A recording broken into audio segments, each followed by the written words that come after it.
ਵਾਹਿਗੁਰੂ ਜੀ ਕਾ ਖਾਲਸਾ, ਵਾਹਿਗੁਰੂ ਜੀ ਕੀ ਫਤਿਹ। ਆਪ ਬਹੁਤ ਹੀ ਵਡਭਾਗੇ ਹੋ ਜੋ ਸਤਿਗੁਰਾਂ ਦੀ ਦਇਆ ਸਦਕਾ ਇਸ ਆਨਲਾਈਨ ਗੁਰਮਤਿ ਕਲਾਸ ਵਿੱਚ ਜੁੜ ਚੁੱਕੇ ਹੋ। ਸਾਧ ਸੰਗਤ ਜੀ, ਆਪਾਂ ਹਰ ਰੋਜ਼ ਇਸ 11:30 ਵਾਲੀ ਕਲਾਸ ਦੇ ਵਿੱਚ ਜੋ ਭਾਈ ਗੁਰਦਾਸ ਜੀ ਨੇ 11ਵੀਂ ਵਾਰ ਦੀ ਰਚਨਾ ਕੀਤੀ ਹੈ, ਜਿਸ ਵਿੱਚ ਸਤਿਗੁਰੂ ਗੁਰੂ ਨਾਨਕ ਸਾਹਿਬ ਜੀ ਤੋਂ ਲੈ ਕਰਕੇ 6ਵੇਂ ਪਾਤਸ਼ਾਹ ਗੁਰੂ ਹਰਗੋਬਿੰਦ ਸਾਹਿਬ ਜੀ ਤੱਕ ਦੇ ਸਾਰੇ ਸਿੱਖਾਂ ਦੇ ਨਾਮ ਭਾਈ ਗੁਰਦਾਸ ਜੀ ਨੇ ਆਪਣੀ ਇਸ 11ਵੀਂ ਵਾਰ ਦੇ ਵਿੱਚ ਦਰਜ ਕੀਤੇ ਹਨ। ਭਾਈ ਗੁਰਦਾਸ ਜੀ ਨੇ ਸਿਰਫ ਇਸ ਵਾਰ ਦੇ ਵਿੱਚ ਸਿਰਫ ਸਿੱਖਾਂ ਦੇ ਨਾਮ ਹੀ ਦਰਜ ਕੀਤੇ ਹਨ, ਪਰ ਭਾਈ ਮਨੀ ਸਿੰਘ ਜੀ ਨੂੰ ਸਿੱਖਾਂ ਨੇ ਬੇਨਤੀ ਕੀਤੀ ਹੈ, ਜਦੋਂ ਸਤਿਗੁਰੂ ਗੁਰੂ ਗੋਬਿੰਦ ਸਿੰਘ ਮਹਾਰਾਜ ਨੰਦੇੜ ਦੀ ਧਰਤੀ ਨੂੰ ਚਲੇ ਗਏ ਆ ਤੇ ਭਾਈ ਮਨੀ ਸਿੰਘ ਜੀ ਜਦੋਂ ਇਹਨਾਂ ਦੀ ਡਿਊਟੀ ਅੰਮ੍ਰਿਤਸਰ ਦੀ ਧਰਤੀ ਤੇ ਲਾ ਦਿੱਤੀ ਹੈ, ਹਰਿਮੰਦਰ ਸਾਹਿਬ ਅਤੇ ਅਕਾਲ ਤਖਤ ਸਾਹਿਬ ਦੀ ਸਾਰੀ ਜ਼ਿੰਮੇਵਾਰੀ ਇਹਨਾਂ ਨੂੰ ਸੌਂਪੀ ਹੈ। ਉਸ ਸਮੇਂ ਸਿੱਖਾਂ ਨੇ ਆਣ ਕੇ ਬੇਨਤੀ ਕੀਤੀ ਹੈ, ਕਿਉਂਕਿ ਇਹ ਸਿੱਖਾਂ ਦੇ ਵਿੱਚ ਭਾਈ ਮਨੀ ਸਿੰਘ ਜੀ ਸਿੱਖਾਂ ਨੂੰ ਗੁਰਬਾਣੀ ਸੰਥਿਆ ਇਤਿਹਾਸ ਦੇ ਨਾਲ ਜੋੜਦੇ ਸਨ। ਇੱਕ ਦਿਨ ਸਿੱਖਾਂ ਨੇ ਬੇਨਤੀ ਕੀਤੀ ਹੈ ਕਿ ਸਾਨੂੰ ਉਹਨਾਂ ਸਿੱਖਾਂ ਦੀਆਂ ਸਾਖੀਆਂ ਸੁਣਾਓ ਜਿਨ੍ਹਾਂ ਦੇ ਬਾਰੇ ਭਾਈ ਗੁਰਦਾਸ ਜੀ ਨੇ ਗੱਲ ਕੀਤੀ ਹੈ। ਤਾਂ ਭਾਈ ਮਨੀ ਸਿੰਘ ਜੀ ਨੇ ਇਸ 11ਵੀਂ ਵਾਰ ਦਾ ਜੋ ਟੀਕਾ, ਜੋ ਉਹਨਾਂ ਸਿੱਖਾਂ ਦੇ ਨਾਮ ਸਨ, ਉਹਨਾਂ ਦੀ ਸਮੁੱਚੀ ਜਾਣਕਾਰੀ, ਕਿਵੇਂ ਉਹ ਸਤਿਗੁਰਾਂ ਦੇ ਹਜ਼ੂਰ ਆਏ, ਕੀ ਉਪਦੇਸ਼ ਸਤਿਗੁਰਾਂ ਨੇ ਬਖਸ਼ਿਸ਼ ਕੀਤਾ, ਉਹ ਉਹਨਾਂ ਨੇ ਜਿਹੜਾ ਹੈ ਉਹ ਸਿੱਖਾਂ ਨੂੰ ਸੁਣਾਇਆ, ਜਿਸ ਨੂੰ ਸਿੱਖਾਂ ਦੀ ਭਗਤਮਾਲਾ ਕਿਹਾ ਜਾਂਦਾ ਹੈ। ਆਪਾਂ ਉਸ ਭਗਤਮਾਲਾ ਦੀ ਵਿਚਾਰ ਜਿਹੜੀ ਹੈ ਉਹ ਕਰ ਰਹੇ ਹਾਂ ਤੇ ਸਤਿਗੁਰਾਂ ਦੀ ਦਇਆ ਸਦਕਾ ਹੁਣ ਤੱਕ ਆਪਾਂ ਸਾਧ ਸੰਗਤ ਜੋ ਹੈ 14 ਪੌੜੀਆਂ ਇਸ 11ਵੀਂ ਵਾਰ ਦੀਆਂ ਵਿਚਾਰ ਚੁੱਕੇ ਹਾਂ ਤੇ ਅੱਜ ਆਪਾਂ ਜਿਹੜੀ 15ਵੀਂ ਪੌੜੀ ਹੈ ਉਹਦੀ ਵਿਚਾਰ ਆਰੰਭ ਕਰਨੀ ਹੈ। ਸੋ ਆਪ ਜਿੰਨੀ ਵੀ ਸੰਗਤ ਜੁੜ ਗਏ ਹੋ, ਸਭ ਦਾ ਬਹੁਤ ਬਹੁਤ ਧੰਨਵਾਦ। ਤੇ ਜਿੱਥੇ ਆਪ ਜੁੜਦੇ ਹੋ ਉੱਥੇ ਨਾਲ ਹੀ ਆਪਣੇ ਪਰਿਵਾਰਾਂ ਨੂੰ ਵੀ ਤੇ ਆਪਣੇ ਰਿਸ਼ਤੇਦਾਰਾਂ ਨੂੰ, ਸਖੀਆਂ ਨੂੰ, ਸੰਬੰਧੀਆਂ ਨੂੰ, ਸਾਰਿਆਂ ਨੂੰ ਇਹ ਗੱਲ ਕਿਹਾ ਕਰੋ ਕਿ ਗੁਰਮਤਿ ਦੀ ਸੂਝ ਦੀ ਪ੍ਰਾਪਤੀ ਵਾਸਤੇ ਵਿਸ਼ੇਸ਼ ਕਲਾਸਾਂ ਜਿਹੜੀਆਂ ਉਹ ਚੱਲ ਰਹੀਆਂ। ਤੇ ਕਿਉਂਕਿ ਇਹ ਕੋਈ ਵਿਸ਼ੇਸ਼ ਉਪਰਾਲਾ ਨਹੀਂ ਕਰਨਾ ਪੈਂਦਾ, ਇੱਕ ਛੋਟੀ ਜਿਹੀ ਐਪ ਡਾਊਨਲੋਡ ਕਰਕੇ ਆਪਣੇ ਮੋਬਾਈਲ ਦੇ ਉੱਪਰ ਤੇ ਇਸ ਕਲਾਸ ਦੇ ਨਾਲ ਜੁੜਿਆ ਜਾ ਸਕਦਾ ਹੈ। ਬੜਾ ਹੀ ਸੌਖਾ ਤਰੀਕਾ ਹੈ। ਸੋ ਆਪ ਇਹ ਬੇਨਤੀ ਜ਼ਰੂਰ ਕਰਿਆ ਕਰੋ, ਜਿੱਥੇ ਆਪ ਜੁੜਦੇ ਹੋ ਉੱਥੇ ਹੋਰ ਵੀ ਕੋਈ ਗੁਰਮਤਿ ਦੀ ਜਾਣਕਾਰੀ, ਗੁਰਮਤਿ ਦੀ ਸਿੱਖਿਆ ਲੈ ਸਕੇ। ਇਹ ਵੀ ਇੱਕ ਬੜਾ ਵੱਡਾ ਪਰਉਪਕਾਰ ਹੈ। ਇਸ ਕਰਕੇ ਆਪ ਜੀ ਇਹ ਦੂਸਰਿਆਂ ਦੇ ਨਾਲ ਵੀ ਸਾਂਝ ਜ਼ਰੂਰ ਪਾਇਆ ਕਰੋ, ਜਿੱਥੇ ਆਪ ਜੁੜਦੇ ਹੋ ਤੇ ਦੂਸਰਿਆਂ ਨੂੰ ਵੀ ਇਹਦੇ ਬਾਰੇ, ਜੁੜਨ ਬਾਰੇ ਆਪ ਜੀ ਕਿਹਾ ਕਰੋ। ਸੋ ਦਾਸ ਸਾਹਿਬ ਤੋਂ ਪਹਿਲਾਂ ਆਪ ਜੀ ਨਾਲੋਂ 15ਵੀਂ ਜਿਹੜੀ ਪੌੜੀ ਹੈ 11ਵੀਂ ਵਾਰ ਦੀ, ਉਹ ਸਾਂਝੀ ਕਰੇਗਾ। ਉਸ ਪੌੜੀ ਦੇ ਆਪਾਂ ਥੋੜ੍ਹੇ ਅੱਖਰੀ ਅਰਥ ਕਰਕੇ ਫਿਰ ਉਸ ਤੋਂ ਬਾਅਦ ਆਪਾਂ ਜੋ ਹੈ, ਜੋ ਭਾਈ ਮਨੀ ਸਿੰਘ ਜੀ ਨੇ ਟੀਕਾ ਕੀਤਾ ਹੈ,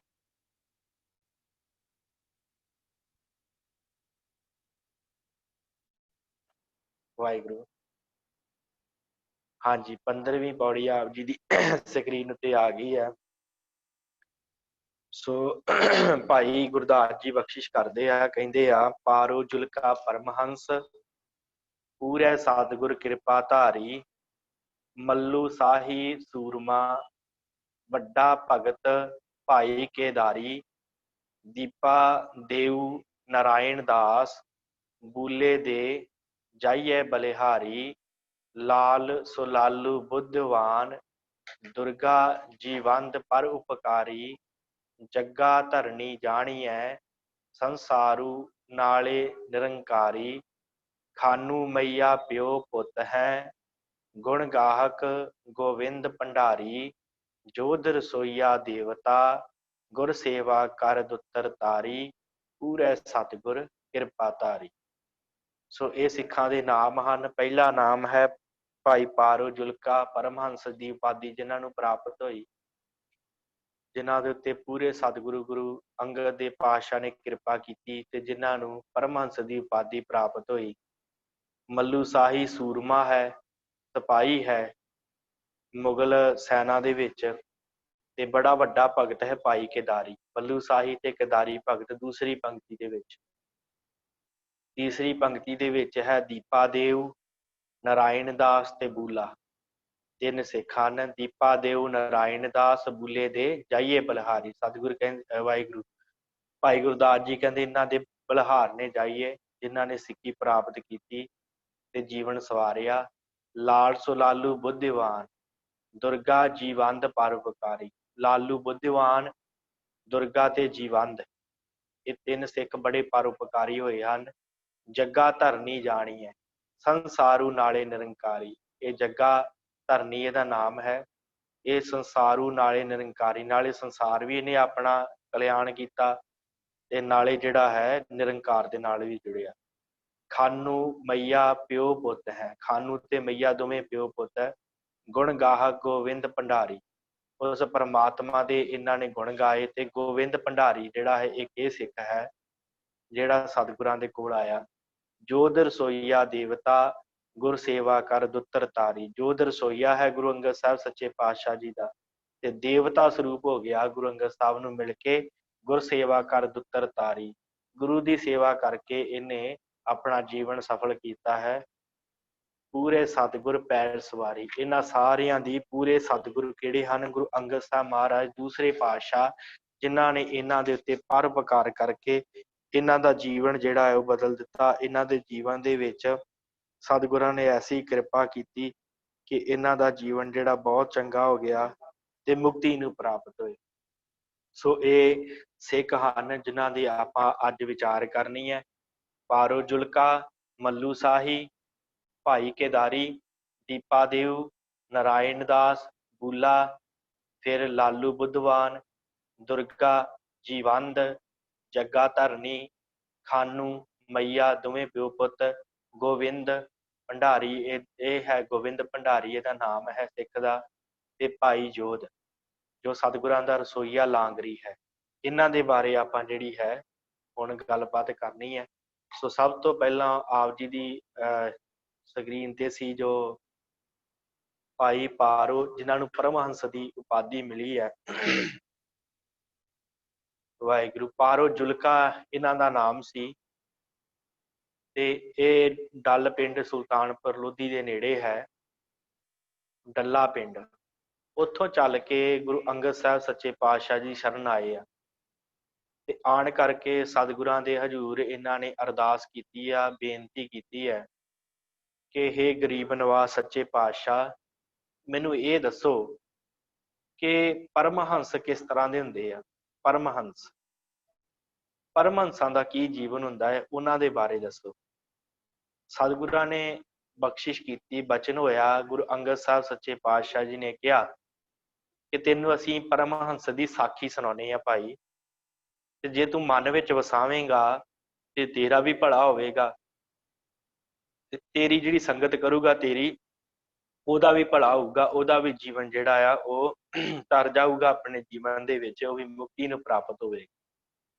ਸਤਿਗੁਰਾਂ ਨੇ ਕਿਹਾ ਇੱਕ ਹੰਸ ਹੁੰਦੇ ਆ, ਉਹ ਸਮੁੰਦਰ ਤੇ ਜਾ ਕੇ, ਮਾਨਸਰੋਵਰ ਝੀਲ ਤੇ ਜਾ ਕੇ ਉਹ ਮੋਤੀ ਚੁਗਦੇ ਆ, ਤੇ ਮੋਤੀ ਚੁਗਦੇ ਆ ਤੇ ਹੋਰ ਉਹ ਕੀ ਕਰਦੇ, ਜੇ ਕਿਤੇ ਦੁੱਧ ਤੇ ਜਾਲ ਇਕੱਠਾ ਪਿਆ ਹੋਵੇ, ਜਿਵੇਂ ਦੁੱਧ ਕਿਸੇ ਨੇ ਚੋ ਕੇ ਰੱਖਿਆ ਹੋਵੇ, ਤੇ ਉਹਦੇ ਵਿੱਚ ਜਿਹੜੇ ਆਏ ਹੰਸ ਹੁੰਦੇ ਆ ਉਹ ਉਹਦੇ ਵਿੱਚ ਚੁੰਝ ਮਾਰਨ, ਤੇ ਇਹਨਾਂ ਦੀ ਚੁੰਝ ਖੱਟੀ ਹੁੰਦੀ ਆ, ਤੇ ਉਹਦੇ ਨਾਲ ਕੀ ਹੁੰਦਾ, ਜੋ ਦੁੱਧ ਤੇ ਜਲ ਵੱਖਰਾ ਹੋ ਜਾਂਦੇ ਆ, ਪਨੀਰ ਬਣ ਜਾਂਦਾ ਉਹਦਾ।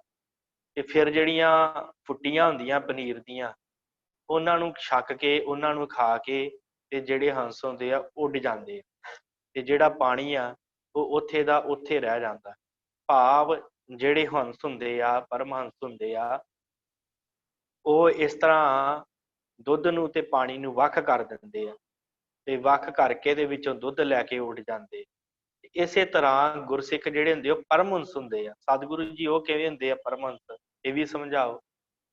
ਤੇ ਸਤਿਗੁਰਾਂ ਨੇ ਕਿਹਾ, ਗੁਰੂ ਅੰਗਦ ਦੇ ਪਾਤਸ਼ਾਹ ਜੀ ਨੇ ਕਿਹਾ, ਕਹਿੰਦੇ ਜਿਹੜੇ ਸਿੱਖ ਹੁੰਦੇ ਆ ਨਾ, ਜਿਹੜੇ ਪਰਮਹੰਸਾਂ ਦੀ ਜਿਨ੍ਹਾਂ ਨੂੰ ਉਪਾਧੀ ਮਿਲਦੀ ਆ, ਉਹ ਕੀ ਕਰਦੇ ਆ, ਗੁਰੂ ਦਾ ਸ਼ਬਦ ਸੁਣਦੇ ਆ ਤੇ ਗੁਰੂ ਦਾ ਸ਼ਬਦ ਪੜ੍ਹਦੇ ਆ। ਪੜ੍ਹ ਸੁਣ ਕੇ ਤੇ ਵਿਚਾਰ ਕਰਦੇ ਉਹਦੀ, ਤੇ ਵਿਚਾਰ ਕਰਨੀ ਜਿਹੜੀ ਆ ਉਹਨਾਂ ਦੀ ਚੁੰਝ ਬਣ ਜਾਂਦੀ ਆ, ਉਹਨਾਂ 'ਚ ਵਿਵੇਕ ਬੁੱਧੀ ਆ ਜਾਂਦੀ ਆ, ਵਿਵੇਕ ਬੁੱਧੀ ਦੀ ਚੁੰਝ ਉਹਨਾਂ ਨੂੰ ਪ੍ਰਾਪਤ ਹੋ ਜਾਂਦੀ। ਤੇ ਜਦੋਂ ਵਿਵੇਕ ਬੁੱਧੀ ਦੀ ਚੁੰਝ ਪ੍ਰਾਪਤ ਹੁੰਦੀ ਆ, ਫਿਰ ਉਹ ਚੰਗਾ ਤੇ ਮਾੜਾ ਉਹਦੀ ਪਰਖ ਕਰਨ ਲੱਗ ਪੈਂਦੇ। ਚੰਗਾ ਕੀ ਹੈ ਸਾਡੇ ਲਈ ਤੇ ਮਾੜਾ ਕੀ ਹੈ, ਕਿਸ ਪਾਸੇ ਜਾਵਾਂਗੇ ਵਿਕਾਰ ਹਨ ਤੇ ਕਿਸ ਪਾਸੇ ਜਾਵਾਂਗੇ ਤੇ ਨਾਮ ਹੈ। ਉਹਨਾਂ ਨੂੰ ਪਤਾ ਲੱਗ ਜਾਂਦਾ ਕਿੰਨਾਂ ਦੀ ਸੰਗਤ ਕਰਨੀ ਹੈ ਤੇ ਕਿੰਨਾਂ ਦੀ ਸੰਗਤ ਨਹੀਂ ਕਰਨੀ। ਤੇ ਇਸ ਕਰਕੇ ਉਹ ਆਪਣੀ ਜਿਹੜੀ ਚੁੰਝ ਹੁੰਦੀ ਹੈ ਨਾ, ਵਿਵੇਕ ਬੁੱਧੀ ਰੂਪੀ ਚੁੰਝ, ਉਹਦੇ ਨਾਲ ਵਿਚਾਰ ਕਰ ਲੈਂਦੇ ਆ, ਸੋਚ ਲੈਂਦੇ ਆ, ਸਮਝ ਲੈਂਦੇ ਆ, ਤੇ ਫਿਰ ਆਪਣੀ ਦੇਹ ਦਾ ਅਭਿਮਾਨ ਛੱਡ ਦਿੰਦੇ ਆ। ਦੇਹ ਤੇ ਆਤਮਾ ਨੂੰ ਵੱਖ ਕਰਕੇ ਜਾਣਦੇ ਆ, ਕਿਉਂਕਿ ਸਤਿਗੁਰਾਂ ਨੇ ਕਿਹਾ ਜਿਹੜਾ ਦੇਹ ਤੇ ਆਤਮਾ ਹੈ ਇਹ ਵੱਖ-ਵੱਖ ਹਨ, ਤੇ ਉਹ ਫਿਰ ਇਹਨਾਂ ਨੂੰ ਵੱਖ-ਵੱਖ ਜਾਣਦੇ ਆ। ਅਸੀਂ ਤੇ ਐਂ ਜਾਣਦੇ ਆ ਨਾ ਕਿ ਸਰੀਰ ਤੇ ਆਤਮਾ ਇੱਕ ਹੀ ਹੈ, ਤਾਂ ਹੀ ਸਾਨੂੰ ਡਰ ਦਾ ਅਭਿਆਸ ਹੁੰਦਾ ਹੈ ਕਿ ਸਰੀਰ ਚਲਾ ਗਿਆ ਮੌਤ ਹੋ ਜਾਵੇਗੀ, ਮੌਤ ਦਾ ਡਰ ਹੈ। ਪਰ ਸਤਿਗੁਰ ਕਹਿੰਦੇ ਜਿਹੜੇ ਪਰਮਹੰਸ ਹੁੰਦੇ ਆ ਨਾ, ਉਹ ਦੇਹ ਨੂੰ ਅਨਿੱਤ ਸਮਝਦੇ ਆ। ਅਨਿੱਤ ਤੋਂ ਭਾਵ ਕਿ ਇਹਨੇ ਮਰ ਜਾਣਾ, ਖਤਮ ਹੋ ਜਾਣਾ, ਤੇ ਇਹ ਜੜ ਹੈ, ਇਹਦੇ ਤੇ ਦੁੱਖ ਸੁੱਖ ਜਿਹੜਾ ਆ ਉਹ ਆਉਂਦਾ ਰਹਿਣਾ ਹੈ। ਇਹਦੇ ਵਿੱਚ ਜਿਹੜਾ ਹੈ ਨਿਤ ਅਨਿਤ ਰਹਿ, ਜਸ ਨਾਵ ਚੜ੍ਹੇ ਭਵ ਸਾਗਰ ਤਾਰੇ। ਦੇਹ ਅਨਿਤ ਨ ਨਿਤ ਰਹਿ, ਸਤਿਗੁਰਾਂ ਨੇ ਕਿਹਾ ਜਿਹੜੀ ਦੇਹ ਆ ਨਾ ਉਹ ਅਨਿਤ ਹੈ, ਖਤਮ ਹੋਣ ਵਾਲੀ ਹੈ। ਇਸ ਕਰਕੇ ਪ੍ਰਮਾਤਮਾ ਦਾ ਨਾਮ ਜਪੇ, ਦੇਹ ਅਨਿਤ ਨ ਨਿਤ ਰਹਿ, ਜਸ ਨਾਵ ਤਰੇ ਭਵ ਸਾਗਰ ਤਾਰੇ। ਭਵ ਸਾਗਰ ਤੋਂ ਮਨੁੱਖ ਤਰ ਜਾਂਦਾ, ਜਿਹੜਾ ਸਰੀਰ ਦੀਆਂ ਕਿਰਿਆਵਾਂ ਦੇ ਵਿੱਚੋਂ ਨਿਕਲ ਜਾਂਦਾ ਹੈ, ਜਿਹੜਾ ਸਰੀਰ ਦੇ ਵਿੱਚੋਂ ਨਿਕਲ ਜਾਂਦਾ ਹੈ। ਸੋ ਸਤਿਗੁਰਾਂ ਨੇ ਬਖਸ਼ਿਸ਼ ਕੀਤੀ ਹੈ ਕਿ ਦੇਹ ਜਿਹੜੀ ਹੈ ਅਨਿੱਤ ਹੈ, ਜੜ ਰੂਪ ਹੈ। ਤੇ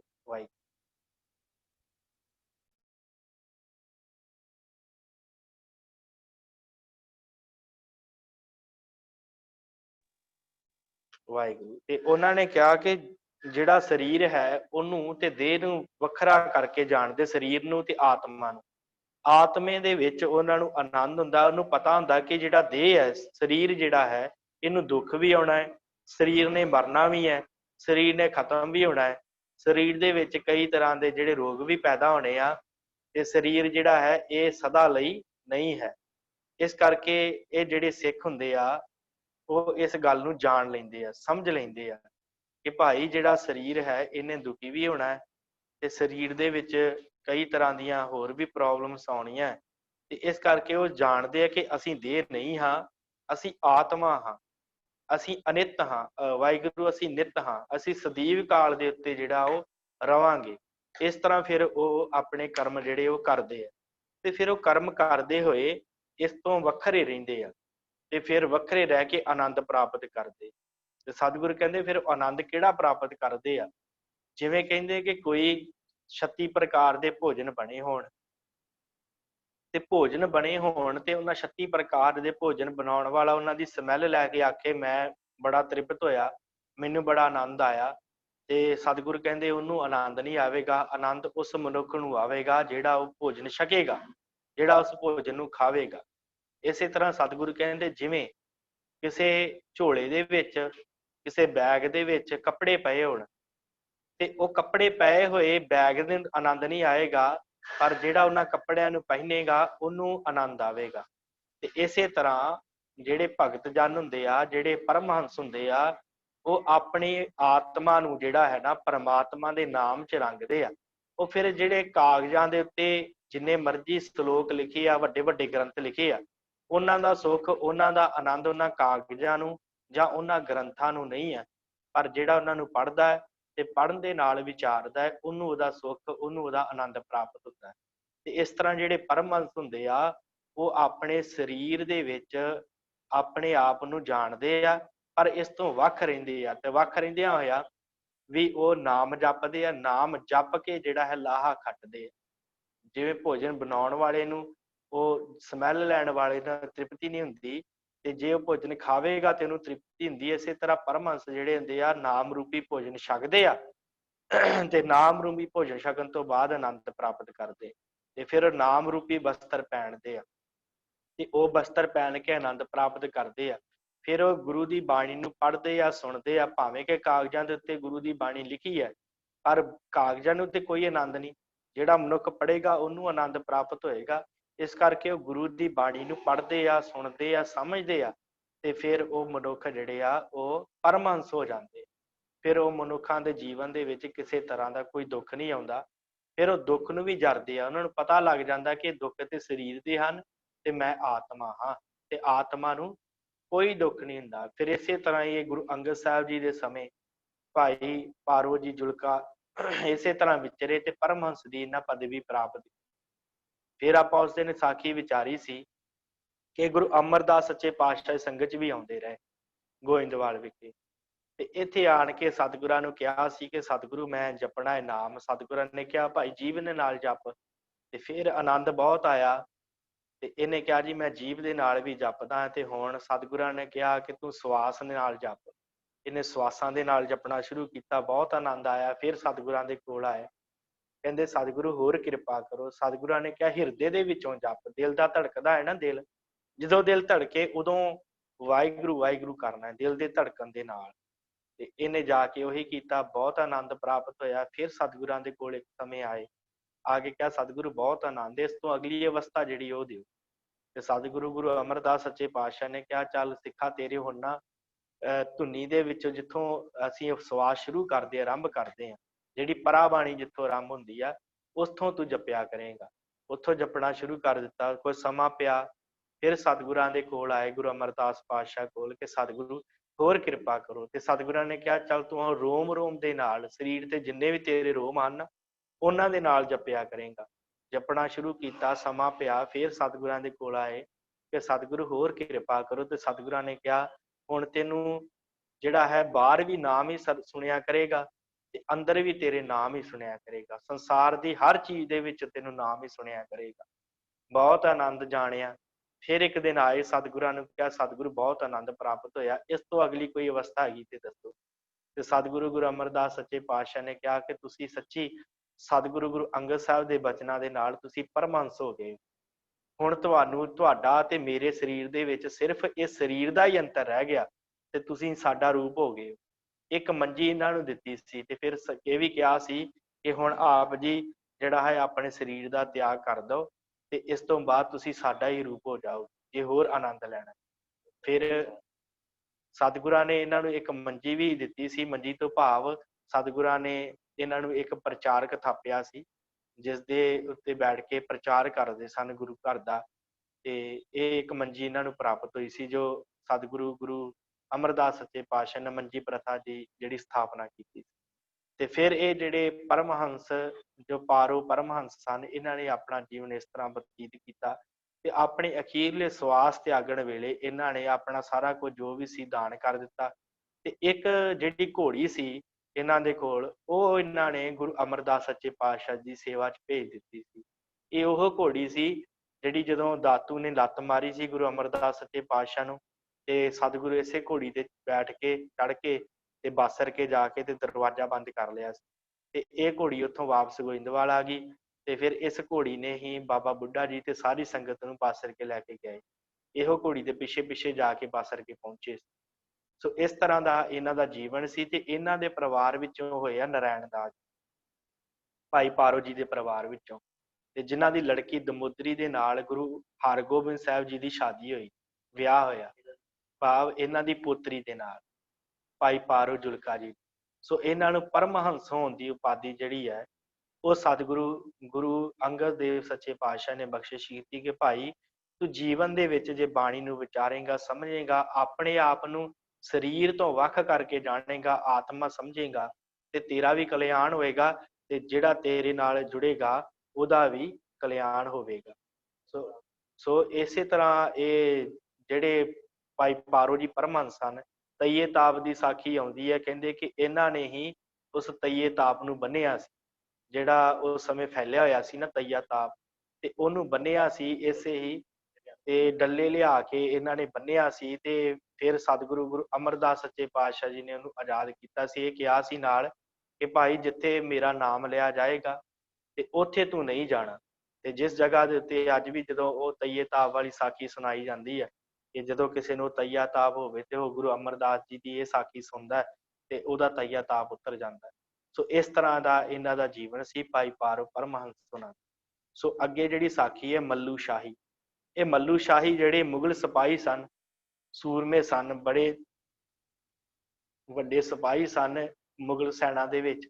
ਇਹਨਾਂ ਨੇ ਆਣ ਕੇ ਅਰਦਾਸ ਕੀਤੀ ਹੈ ਗੁਰੂ ਅੰਗਦ ਸਾਹਿਬ ਪਾਤਸ਼ਾਹ ਦੇ ਕੋਲ ਕਿ ਗੁਰੂ ਅੰਗਦ ਸਾਹਿਬ ਮਹਾਰਾਜ ਸੱਚੇ ਪਾਤਸ਼ਾਹ, ਗੱਲ ਇੰਝ ਆ ਕਿ ਮੈਂ ਤੇ ਮੁਗਲਾਂ ਦੀ ਜਿਹੜੀ ਨੌਕਰੀ ਕਰਦਾ, ਸਿਪਾਹੀ ਆ ਮੈਂ ਉਹਨਾਂ ਦਾ, ਤੇ ਮੈਨੂੰ ਐਸਾ ਉਪਦੇਸ਼ ਦੱਸੋ ਕਿ ਮੇਰਾ ਮੁੱਖ ਉਜਲਾ ਹੋਵੇ ਕਿ ਮੌਤ ਦਾ ਕੋਈ ਪਤਾ ਨਹੀਂ, ਮੈਂ ਸਿਪਾਹੀ ਆ, ਕਦੋਂ ਜੰਗ ਲੱਗ ਜੇ ਤੇ ਕਦੋਂ ਮੇਰੀ ਮੌਤ ਹੋ ਜੇ, ਤੇ ਮੌਤ ਦਾ ਮੈਨੂੰ ਡਰ ਰਹਿੰਦਾ ਹੈ, ਤੇ ਕਿਰਪਾ ਕਰੋ ਮੇਰਾ ਮੁੱਖ ਉਜਲਾ ਹੋਵੇ ਦਰਗਾਹ ਦੇ ਵਿੱਚ, ਐਸੀ ਮੇਰੇ ਉੱਤੇ ਕਿਰਪਾ ਕਰੋ। ਫਿਰ ਸਤਿਗੁਰੂ ਗੁਰੂ ਅੰਗਦ ਦੇਵ ਮਹਾਰਾਜ ਸੱਚੇ ਪਾਤਸ਼ਾਹ ਨੇ ਬਖਸ਼ਿਸ਼ ਕੀਤੀ ਕਿ ਮੱਲੂ, ਦੇਹਾਂ ਜਿਹੜੀਆਂ ਉਹ ਅਨਿੱਤ ਹੁੰਦੀਆਂ, ਦੇਹਾਂ ਜਿਹੜੀਆਂ ਉਹ ਸਦਾ ਨਹੀਂ ਰਹਿੰਦੀਆਂ, ਇਹਨਾਂ ਨੇ ਬਿਨਸ ਜਾਣਾ ਹੁੰਦਾ ਹੈ, ਖਤਮ ਹੋ ਜਾਣਾ ਹੁੰਦਾ ਹੈ। ਆਤਮਾ ਜਿਹੜੀ ਉਹ ਸੱਤ ਹੈ, ਆਤਮਾ ਕਦੇ ਨਹੀਂ ਮਰਦੀ, ਦੇਹ ਜਿਹੜੀ ਉਹ ਖਤਮ ਹੋ ਜਾਂਦੀ। ਇਸ ਕਰਕੇ ਇਸ ਗੱਲ ਦਾ ਧਿਆਨ ਰੱਖੀ ਮਨ ਦੇ ਵਿੱਚ, ਜੋ ਕ੍ਰਿਸ਼ਨ ਜੀ ਨੇ ਵੀ ਉਪਦੇਸ਼ ਦਿੱਤਾ ਹੈ ਅਰਜੁਨ ਨੂੰ, ਉਹੀ ਅਸੀਂ ਤੈਨੂੰ ਉਪਦੇਸ਼ ਦ੍ਰਿੜ ਕਰਵਾ ਰਹੇ ਹਾਂ ਕਿ ਭਾਈ ਜਿਹੜਾ ਹੈ ਨਾ, ਤਿੰਨ ਤਰੀਕਿਆਂ ਦੇ ਨਾਲ ਮੌਤ ਆਉਂਦੀ ਹੈ, ਤਿੰਨ ਜਿਹੜੇ ਹਾਲਾਤ ਬਣ ਤੇ ਮੌਤ ਆਉਂਦੀ ਹੈ। ਸਤਿਗੁਰੂ ਕਿਹੜੇ ਹਾਲਾਤ ਬਣ ਤੇ ਮੌਤ ਆਉਂਦੀ ਹੈ? ਤੇ ਸਤਿਗੁਰੂ ਗੁਰੂ ਅੰਗਦ ਸਾਹਿਬ ਪਾਤਸ਼ਾਹ ਨੇ ਕਿਹਾ ਸਮਾਂ, ਸਥਾਨ ਤੇ ਪਰਿਸਥਿਤੀ। ਸਤਿਗੁਰੂ ਕਹਿੰਦੇ ਜੇ ਸਮਾਂ ਹੋਵੇ, ਜਿਸ ਸਮੇਂ ਮੌਤ ਆਉਣੀ ਆ, ਜਿਸ ਸਮੇਂ ਸਵਾਸ ਪੂਰੇ ਹੋਣੇ ਆ, ਜੇ ਉਹ ਸਮਾਂ ਹੋਵੇ, ਤੇ ਉਹ ਅਸਥਾਨ ਹੋਵੇ ਜਿਸ ਜਗ੍ਹਾ ਦੇ ਉੱਤੇ ਮੌਤ ਹੋਣੀ ਆ, ਉਹ ਅਸਥਾਨ ਹੋਵੇ, ਤੇ ਪਰਿਸਥਿਤੀ ਭਾਵ ਜਿਸ ਤਰੀਕੇ ਦੇ ਨਾਲ ਮੌਤ ਆਉਣੀ ਆ, ਕਿਸੇ ਸ਼ਸਤਰ ਨਾਲ ਮੌਤ ਆਉਣੀ ਆ ਜਾਂ ਕਿਸੇ ਵੀ ਢੰਗ ਦੇ ਨਾਲ ਮੌਤ ਆਉਣੀ ਆ। ਤੇ ਜਦੋਂ ਇਹ ਤਿੰਨ ਚੀਜ਼ਾਂ ਇਕੱਠੀਆਂ ਹੁੰਦੀਆਂ ਨਾ, ਸਮਾਂ, ਸਥਾਨ ਤੇ ਪਰਿਸਥਿਤੀ ਭਾਵ ਹਾਲਾਤ, ਤੇ ਉਸ ਸਮੇਂ ਮਨੁੱਖ ਨੂੰ ਜਿਹੜੀ ਹੈ ਮੌਤ ਆਉਂਦੀ ਹੈ। ਤੇ ਇਸ ਕਰਕੇ ਮੌਤ ਤੋਂ ਨਾ ਡਰੀ, ਤੇ ਇਹਨਾਂ ਤਿੰਨਾਂ ਚੀਜ਼ਾਂ ਦੇ ਨਾਲ ਮੌਤ ਆਉਣੀ ਹੈ। ਤੇ ਇਸ ਸਮੇਂ ਦਾ ਧਿਆਨ ਰੱਖੀ ਕਿ ਤੂੰ ਆਪਣੀ ਨੌਕਰੀ ਕਰਦਿਆਂ ਕਰਦਿਆਂ ਨਾਮ ਜਪੀ, ਤੇ ਯੁੱਧ ਕਿਸੇ ਨਾਲ ਜਾਣ ਬੁੱਝ ਕੇ ਨਹੀਂ ਕਰਨਾ, ਆਪ ਨਹੀਂ ਕਿਸੇ ਨਾਲ ਯੁੱਧ ਕਰਨਾ, ਪਰ ਜੇ ਕੋਈ ਚੜ ਕੇ ਆਵੇ ਤੇਰੇ ਉੱਤੇ ਤੇ ਉਹਦਾ ਡਟ ਕੇ ਮੁਕਾਬਲਾ ਕਰਨਾ, ਇਹ ਯਾਦ ਰੱਖੀ। ਇਸ ਤਰ੍ਹਾਂ ਸਤਿਗੁਰਾਂ ਨੇ ਇਸ ਮੱਲੂ ਸ਼ਾਹੀ ਨੂੰ ਉਪਦੇਸ਼ ਦਿੱਤਾ ਕਿ ਭਾਈ ਤੂੰ ਆਪਣੇ ਜੀਵਨ ਨੂੰ ਇਸ ਤਰ੍ਹਾਂ ਬਤੀਤ ਕਰੇਗਾ ਤੇ ਤੇਰਾ ਜਿਹੜਾ ਜੀਵਨ ਹੈ ਉਹ ਚੰਗਾ ਹੋ ਜਾਏਗਾ, ਵਧੀਆ ਹੋ ਜਾਏਗਾ। ਤੇ ਅਗਲੀ ਸਾਖੀ ਹੈ ਭਾਈ ਕਿਦਾਰੀ। ਭਾਈ ਕਿਦਾਰੀ ਜੀ ਗੁਰੂ ਅੰਗਦ ਸਾਹਿਬ ਸੱਚੇ ਪਾਤਸ਼ਾਹ ਜੀ ਦੀ ਸ਼ਰਣੀ ਆਏ ਤੇ ਅਰਦਾਸ ਕੀਤੀ ਹੈ ਕਿ ਸਤਿਗੁਰੂ, ਇਹ ਜਿਹੜਾ ਸਾਰਾ ਸੰਸਾਰ ਆ ਨਾ, ਇਹ ਕਾਮ ਕ੍ਰੋਧ ਦੇ ਵਿੱਚ ਜਲਦਾ ਪਿਆ, ਮੈਂ ਦੇਖ ਲਿਆ ਤੁਹਾਡੀ ਕਿਰਪਾ ਦੇ ਨਾਲ। ਮੈਨੂੰ ਪਤਾ ਲੱਗ ਗਿਆ ਕਿ ਸਾਰਾ ਸੰਸਾਰ ਕਾਮ ਦੇ ਕ੍ਰੋਧ ਦੇ ਵਿੱਚ ਜਲਦਾ ਪਿਆ, ਤੇ ਕਿਰਪਾ ਕਰੋ ਮੇਰੀ ਰੱਖਿਆ ਕਰੋ, ਮੇਰਾ ਬਹੁਤ ਬੁਰਾ ਹਾਲ ਹੈ, ਮੈਂ ਕਿੱਥੇ ਜਾਵਾਂ, ਕਿਤੇ ਕਾਮ ਆ ਕੇ ਘੇਰ ਲੈਂਦਾ ਹੈ, ਕਿਤੇ ਕ੍ਰੋਧ ਆਣ ਕੇ ਘੇਰ ਲੈਂਦਾ ਹੈ, ਮੇਰੇ ਤੇ ਕਿਰਪਾ ਕਰੋ, ਮੈਂ ਕਿਵੇਂ ਬਚਾਂ। ਤੇ ਸਤਿਗੁਰਾਂ ਨੇ ਬਚਨ ਕੀਤਾ ਹੈ ਗੁਰੂ ਅੰਗਦ ਸਾਹਿਬ ਪਾਤਸ਼ਾਹ ਨੇ, ਕਹਿੰਦੇ ਭਾਈ ਜਦੋਂ ਕਿਸੇ ਜੰਗਲ ਦੇ ਵਿੱਚ ਅੱਗ ਲੱਗ ਜਾਵੇ ਨਾ, ਤੇ ਜੰਗਲ 'ਚ ਅੱਗ ਲੱਗ ਜਾਵੇ ਤੇ ਜੰਗਲ ਦੇ ਜਿੰਨੇ ਵੀ ਪਸ਼ੂ ਹੁੰਦੇ ਆ, ਮਿਰਗ, ਜਿੰਨੇ ਵੀ ਹਿਰਨ ਹੁੰਦੇ ਆ, ਉਹ ਸਾਰੇ ਨਦੀ ਵੱਲ ਨੂੰ ਭੱਜਦੇ ਆ, ਤੇ ਨਦੀ ਵਿੱਚ ਜਾ ਕੇ ਉਹ ਛਾਲ ਮਾਰਦੇ ਆ, ਤੇ ਉੱਥੇ ਇਹਨਾਂ ਨੂੰ ਸ਼ਾਂਤੀ ਪ੍ਰਾਪਤ ਹੁੰਦੀ ਹੈ, ਸ਼ੀਤਲ ਹੁੰਦੇ ਆ। ਭਾਵੇਂ ਸਾਰਾ ਜੰਗਲ ਸੜ ਜਾਵੇ, ਪਰ ਜਿਹੜੇ ਪਸ਼ੂ, ਜਿਹੜੇ ਵੀ ਹਿਰਨ ਹੋ ਗਏ, ਜਿੰਨੇ ਵੀ ਜਾਨਵਰ ਹੁੰਦੇ ਜੰਗਲੀ, ਜੇ ਜਿਹੜੇ ਨਦੀ ਦੇ ਵਿੱਚ ਬੈਠਣਗੇ, ਉਹਨਾਂ ਨੂੰ ਅੱਗ ਜਿਹੜੀ ਪਹੁੰਚ ਨਹੀਂ ਸਕਦੀ, ਉਹਨਾਂ ਤੱਕ ਅੱਗ ਨਹੀਂ ਪਹੁੰਚਦੀ। ਤੇ ਭਾਈ ਕਿਦਾਰੀ ਜਿਹੜੀ ਸੰਗਤ ਹੈ ਨਾ, ਸਾਧ ਸੰਗਤ, ਇਹ ਸਾਧ ਸੰਗਤ ਜਿਹੜੀ ਹੈ ਇਹ ਨਦੀ ਦੀ ਨਿਆਈ ਹੈ, ਇਹ ਨਦੀ ਦੀ ਤਰ੍ਹਾਂ ਹੈ। ਇਸ ਕਰਕੇ ਜੇ ਤੂੰ ਸੰਗਤ ਵਿੱਚ ਆਵੇਂ ਤੇ ਇੱਥੇ ਆ ਕੇ ਬਾਣੀ ਪੜ੍ਹੇ, ਟਹਿਲ ਸੇਵਾ ਕਰੇ, ਤੇ ਇੱਥੇ ਸੰਗਤ ਦੀ ਸੇਵਾ ਕਰੇ, ਤੇ ਤੇਰਾ ਕਲਿਆਣ ਹੋਵੇਗਾ, ਤੈਨੂੰ ਗਿਆਨ ਪ੍ਰਾਪਤ ਹੋਵੇਗਾ, ਤੇ ਫਿਰ ਤੂੰ ਇਸ ਕਾਮ ਕ੍ਰੋਧ ਤੋਂ ਬਚ ਜਾਵੇਗਾ ਜੇ ਸੰਗਤ ਵਿੱਚ ਆਵੇਂ। ਸੰਗਤ ਸਤਿਗੁਰਾਂ ਨੇ ਕਿਹਾ ਨਦੀ ਦੀ ਨਿਆਈ ਹੈ। ਇਸ ਤਰ੍ਹਾਂ ਫਿਰ ਭਾਈ ਕਿਦਾਰੀ ਜੀ ਦਾ ਕਲਿਆਣ ਹੋਇਆ। ਤੇ ਜਿਹੜਾ ਪੰਥ ਪ੍ਰਕਾਸ਼ ਗਿਆਨੀ ਗਿਆਨ ਸਿੰਘ ਜੀ ਨੇ ਲਿਖਿਆ, ਉਹਦੇ ਵਿੱਚ ਇਹ ਵੀ ਗੱਲ ਉਹਨਾਂ ਲਿਖੀ ਹੈ ਕਿ ਸਤਿਗੁਰੂ ਨੇ, ਗੁਰੂ ਅਮਰਦਾਸ ਸੱਚੇ ਪਾਤਸ਼ਾਹ ਜੀ ਨੇ ਜਦੋਂ ਧੰਨ ਗੁਰੂ ਰਾਮਦਾਸ ਜੀ ਨੂੰ ਭੇਜਿਆ ਸੀ ਨਾ ਸ਼ੰਕੇ ਨਿਵਰਤ ਕਰਨ ਵਾਸਤੇ ਅਕਬਰ ਬਾਦਸ਼ਾਹ ਦੇ ਕੋਲ, ਤੇ ਭਾਈ ਕਿਦਾਰੀ ਜੀ ਵੀ ਇਹਨਾਂ ਦੇ ਨਾਲ ਗਏ ਸਨ। ਭਾਈ ਕਿਦਾਰੀ ਜੀ ਜਦੋਂ ਸ਼ਿਕਾਇਤ ਕੀਤੀ ਸੀ ਨਾ, ਅਕਬਰ ਬਾਦਸ਼ਾਹ ਨੇ ਦੀਨ ਇਲਾਹੀ ਨਾਮ ਦਾ ਧਰਮ ਚਲਾਇਆ ਸੀ, ਇਹਨੇ ਗੁਰੂ ਅਮਰਦਾਸ ਜੀ ਨੂੰ ਕਿਹਾ ਸੀ ਤੁਸੀਂ ਵੀ ਆਪਣੇ ਧਰਮ ਬਾਰੇ ਜਾਣਕਾਰੀ ਦਿਓ। ਤੇ ਉਸ ਸਮੇਂ ਭਾਈ ਜੇਠਾ ਜੀ ਗੁਰੂ ਰਾਮਦਾਸ ਜੀ ਦੇ ਨਾਲ ਭਾਈ ਕਦਾਰੀ ਜੀ ਵੀ ਗਏ ਸਨ। ਇਹ ਉਹ ਭਾਈ ਕਦਾਰੀ ਜੀ ਹਨ। ਸੋ ਇਹਨਾਂ ਨੇ ਆਪਣਾ ਜੀਵਨ ਜਿਹੜਾ ਇਸ ਤਰ੍ਹਾਂ ਬਤੀਤ ਕੀਤਾ ਤੇ ਕਾਮ ਕ੍ਰੋਧ ਦੇ ਉੱਤੋਂ ਇਹਨਾਂ ਨੇ ਜਿਹੜਾ ਆਪਣੇ ਆਪ ਨੂੰ ਬਚਾਇਆ, ਆਪਣੇ ਆਪ ਨੂੰ ਇਹਨਾਂ ਨੇ ਕਾਮ ਕ੍ਰੋਧ ਤੋਂ ਵਰਜਿਤ ਕੀਤਾ। ਸੋ ਅਗਲੀ ਸਾਖੀ ਜਿਹੜੀ ਹੈ ਭਾਈ ਦੀਪਾ ਨਰਾਇਣ ਦਾਸ ਤੇ ਬੁੱਲਾ। ਇਹ ਦਿਓ ਜਾਤੀ ਦਾ ਭਾਈ ਦੀਪਾ, ਨਰਾਇਣ ਦਾਸ ਤੇ ਬੁੱਲਾ, ਇਹ ਤਿੰਨੇ ਸਤਿਗੁਰਾਂ ਦੇ ਕੋਲ ਆਏ ਆ, ਗੁਰੂ ਅੰਗਦ ਦੇਵ ਪਾਤਸ਼ਾਹ ਜੀ ਦੇ ਕੋਲ, ਤੇ ਆਣ ਕੇ ਬੇਨਤੀ ਕੀਤੀ ਹੈ ਕਿ ਸਤਿਗੁਰੂ ਸਾਨੂੰ ਜਨਮ ਮਰਨ ਤੋਂ ਰੱਖੀਏ, ਸਾਨੂੰ ਜਨਮ ਮਰਨ ਤੋਂ ਬਚਾ ਲਓ, ਕਿਰਪਾ ਕਰੋ। ਸਾਡੇ ਜਿਹੜਾ ਜਨਮ ਤੇ ਮਰਨ ਆ ਨਾ, ਇਹਦੇ ਤੋਂ ਬਚਾ ਲਓ, ਸਾਡੀ ਰੱਖਿਆ ਕਰੋ ਕਿ ਅਸੀਂ ਕਿਵੇਂ ਜਿਹੜਾ ਹੈ ਇਸ ਜਨਮ ਮਰਨ ਤੋਂ ਬਚ ਸਕੀਏ। ਤੇ ਸਤਿਗੁਰਾਂ ਨੇ ਉਪਦੇਸ਼ ਦਿੱਤਾ ਹੈ ਗੁਰੂ ਅੰਗਦ ਦੇਵ ਮਹਾਰਾਜ ਸੱਚੇ ਪਾਤਸ਼ਾਹ ਨੇ। ਸਤਿਗੁਰਾਂ ਨੇ ਕਿਹਾ ਕਿ ਭਾਈ 4 ਤਰੀਕੇ ਹਨ ਜਨਮ ਮਰਨ ਤੋਂ ਬਚਣ ਦੇ। ਸਤਿਗੁਰੂ ਕਿਹੜੇ ਦੱਸੋ? ਸਤਿਗੁਰਾਂ ਨੇ ਕਿਹਾ ਪਹਿਲਾ ਹੈ ਬੈਰਾਗ ਧਾਰਨ ਕਰਨਾ, ਦੂਸਰਾ ਹੈ ਯੋਗ, ਤੀਸਰਾ ਹੈ ਗਿਆਨ ਤੇ ਚੌਥੀ ਹੈ ਭਗਤੀ। ਸਤਿਗੁਰੂ ਵਿਸਥਾਰ ਨਾਲ ਦੱਸੋ। ਤੇ ਸਤਿਗੁਰਾਂ ਨੇ ਕਿਹਾ ਇਹ ਜਿਹੜੇ ਪਹਿਲੇ 3 ਹਨ ਨਾ, ਵੈਰਾਗ ਤੇ ਯੋਗ ਤੇ ਗਿਆਨ, ਇਹ ਪੁਰਸ਼ ਰੂਪ ਹਨ, ਇਹ ਆਪਣੇ ਆਪ ਨੂੰ ਪੁਰਸ਼ ਸਮਝਦੇ ਆ। ਗਿਆਨ, ਵੈਰਾਗ ਤੇ ਯੋਗ, ਇਹ ਜਿਹੜੇ 3 ਹਨ ਇਹ ਵੀ ਚਲੇ ਜਾਂਦੇ ਆ, ਇਹ ਵੀ ਕਿਸੇ ਵੇਲੇ ਚਲੇ ਜਾਂਦੇ ਮਾਇਆ ਦੇ ਕੋਲੋਂ।